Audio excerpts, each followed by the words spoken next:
This session was recorded with Greg in his car while he was driving, so the quality of the recording in some parts is not very good, but I think the information is worth listening to. This session was recorded in the middle of August with myself and Greg talking about the value of listening to the meditation recordings over and over again. When you do that, like peeling an onion, you get insights, sometimes unexpected breakthroughs, simply because you've listened to the recording so many times that your mind starts to understand it on a much deeper level. This is really one of the main keys to the law of attraction, to manifestation, and to continually moving ahead in your life. Yeah. So listening to your morning meditation, what I'll do is get the summary. I'll go through it several times and I'll hear different things each time. So sometimes it's imagination. Sometimes I might be focusing on consciousness that you bring up as just one little line. You say the five concepts of our program, or five principles. And so I go through it in my mind. Well, one time I'll focus on one thing. Next time I'll focus on another. You might say it again in the video a different way, even in a different area. So it focuses on a different element of it. But the repetition of going through that as a discipline culminates in me having approaching my day with a summary. It's like a flash of what I want to be, the type of being I want to be. It's almost like becoming your being rather than necessarily doing, although the doing follows the being. But it reorientates me sometimes. So I'll do it in the morning. I'll do it in the evening. The evening meditation as well. And it's iterative. So I'll kind of go through my month or week where I know there's a process that makes sense to me. It's attacking my goals and dreams and trying to make those become real. And sometimes I won't make progress and I'll say, why am I not making progress? And there's maybe a subconscious hindrance, I'm not saying the word right, conscious hindrance there that I will start to notice and say, I got to work on that. And maybe I'll start to put that aside as something I need to solve as a problem. Because I may be getting very close to the solution, but have one little hiccup that's slowing me down, or a new challenge that comes up. Maybe the environment changes. So, I really, I like it. I feel it's valuable, and so I'm glad I put together that little testimonial because I think it's representative of the way I feel. No, that's exactly right. And I appreciate it. Well, I listen to that morning meditation. I don't listen to it every day, of course, but I'll go for a week or so maybe, and I'll listen to it every day, especially when I'm working on something. If I'm working on a goal and I have a bit of a deadline and I want to get something done, I might listen to it every day. But the thing is, every time I listen to it, it always works. It always sort of sharpens me and it improves my focus and everything. And the thing is, when I listen to it, and I've listened to it hundreds of times, I often miss stuff, because like what I've noticed is that, like, for example, if I say to you, I had a conversation with a friend the other day, well, immediately your mind might go to a conversation that you had with a friend of yours. And so you'll miss the next sentence that I say because you're thinking about your friend now, right? Yeah. Yep. There's NLP is very interesting. You've got a couple of books on it. One of the things that they talk about, and I remember when I learned this, I noticed it, and it's something that a lot of people don't pay any attention to, perhaps. But if you're thinking of something, I mean, you might notice this with your wife, for example, right? Or somebody at work, somebody that you talk to. And so they say something and your mind just goes someplace. Your mind just remembers something from the past, or you think of another person, or you think of something that you have coming up, later on this week. And then you realize, oh, I just missed the last 15 seconds of that conversation, right? because when your mind is focused on something, you will notice what you focus on, but at the same time, you won't notice what you don't focus on, right? And I have this example in my book where it's a little exercise, and I say, look around your room and notice things that are red. So you look around the room, you say, oh, there's a box over there, and there's a rag here, and there's a book cover over there, and and then I say, now look around the room and see things that are blue. Well, you didn't notice the blue before because you were looking for red. You go, oh, there's all kinds of blue, right? Right. So that's just, I think that's a fundamental principle of, certainly of NLP, but of a lot of other things too, like, sleight of hand and card tricks and things like that. Those people are masters at diverting your attention, and you don't have to divert your attention for very long. Maybe 1 second or 2 seconds. They do something with their hand, and then you look at the hand, and while you're looking at their hand, they do something with the other hand, and you just don't even see it. Yeah. I think they had a soccer game where they had a guy walk through in a monkey outfit or something like that. They came walking through, yeah. And they only like 40% of the people or 60% of the people saw it. They interviewed guys afterwards, and the guys did not see it because they were focused on different things. Yeah, that's exactly right. I was watching that video about a month ago. I was reading some article or something, and it talked about this very thing. And yeah, it's amazing, isn't it? I mean, you watch the video, and these people are throwing the ball around or something from person to person. And then at the end of the video, you look and it says, did you see the person in the monkey suit? And you go, what?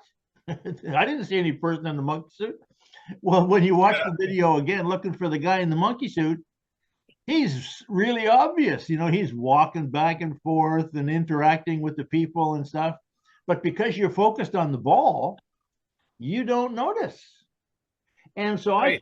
I find it's that way exactly with that meditation exercise, the daily meditation. When you listen to it one time, I might say something like, think about what goals you have coming up this week. Well, your mind goes to the next couple of days when you have something coming up, and you don't hear the next phrase, right? So you listen to it again, and your mind doesn't go to the thing coming up next week because you've already thought about it, So you listen to the meditation again, and you realize, oh, hey, I didn't realize he said this, or he said this, I said this, the voice. And so, yeah, it's quite amazing, it always works because it's what I call a process meditation. It's a process, but I don't tell you what to think about. I just well, one of the things too is it talks about, constantly beckons you to become better than you were, which is kind of a funny thing. I mean, it summons your betterness, which, because, wherever you're at, you can always be better, right? Yeah. But it kind of creates a motivation or ambition in you. And it's not overly done. I mean, it's not going to make you crazy that you can't be happy with your day because you're not good enough. But it does say, there's a better you, or can you imagine yourself doing things a little better than what you used to do? And exactly. So it gives you a vision of what you used to be like, and now what you want to be like, and how you want to respond better to people or react to situations better. And it kind of opens the door to doing that because you're practicing it almost like a visualization for a sports person or something like that. And so when it comes up, you handle yourself better. Right, I find, or have a better attitude, and your interactions go better, and maybe you stay more motivated or more on track physically. I mean, a big thing is to control your emotions and to realize that you're totally in control of that. They come from you. They don't come from the outside world. And exactly. That's kind of exciting. I was explaining to somebody you had brought up the idea that our world is what we make of it. We're where we're at because we've not controlled every element of it, but we continue to putting ourselves in high probability situations that something's going to happen because these environments and decisions that we make and I was talking with one of my kids and my father about it a little bit, and I was talking to them about the importance of deciding. And we were talking about cutting away and moving in one direction or the other, and the power of that. You don't realize how powerful you are until you cut out things you don't need that are taking a lot of time, or cut out things that are not successful. And some people do it really well. I mean, and there's always something to be learned. But because sometimes we're talking. It's a never-ending process, right? Right. Well, and a lot of this stuff appears to be only mental. Because we're saying we're adding thinking to our activity list, right? We're saying, well, yeah, there's what you did today, but when you thought, that was doing something too. So now you have both, thought is in action, and you want to balance that. You obviously don't want to sit there thinking all day and do nothing.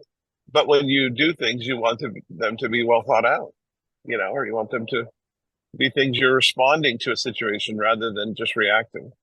Right. And, a lot of those, by thinking in advance down the road, we're able to create, I was just focusing a lot on goals this week and realizing that, a lot of times I won't have a dream because I don't think I can do it.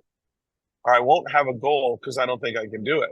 And it's not because I can't achieve the goal, but I don't believe I can. And so I won't do that. But now if I start saying, well, there's things I want, and to want that, I'm not going to get it, at least until I start to have a goal about it or a dream about it.